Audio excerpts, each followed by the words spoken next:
5ই August থেকে আমি নাজিরপুরে বাংলাদেশ পূজা ফ্রন্টের আহ্বায়ক হিসেবে দায়িত্ব পালন করতে গিয়ে আমাদের অফিসার ইনচার্জ এবং এই সাময়িক সময় হলেও যে আমাদের যে প্রধান অতিথি সাজিয়া শাহনাজ তমা তার সাথে আমার কাজ করার সুযোগ হয়েছে। কিন্তু আমি এদের দুজনের সাথে এমনভাবে আন্তরিকতা পেয়েছি যেটা মানে তাদের বিদায়ের কথা মনে হলে যে আমার বুক ভরা কান্না আসে, যার কারণে আমি আজকে বক্তব্য দিতে চেয়েছিলাম না। তারপরে সেক্রেটারি মহোদয়ের অনুরোধে একটি কথা না বললেই নয়।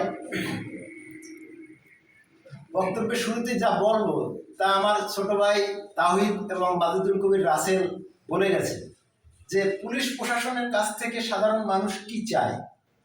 আমরা আগে দেখেছি অফিসার ইনচার্জ বা তদন্ত অফিসার বা ইউনো মহোদয় গেটে সাধারণ মানুষ যেতে পারত না, গেলে তার গেটের দায়িত্বে যারা থাকতো তারা বলতো যে পরে আসে, দেখা করা যাবে না।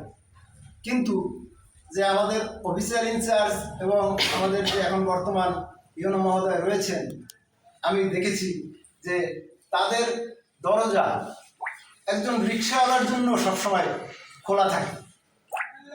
আমরা যেটা চাই, সমাজ পরিবর্তনের জন্য আমরা যেটা চাই, আমরা এই দুইজন থেকে আমরা তা পেয়েছি।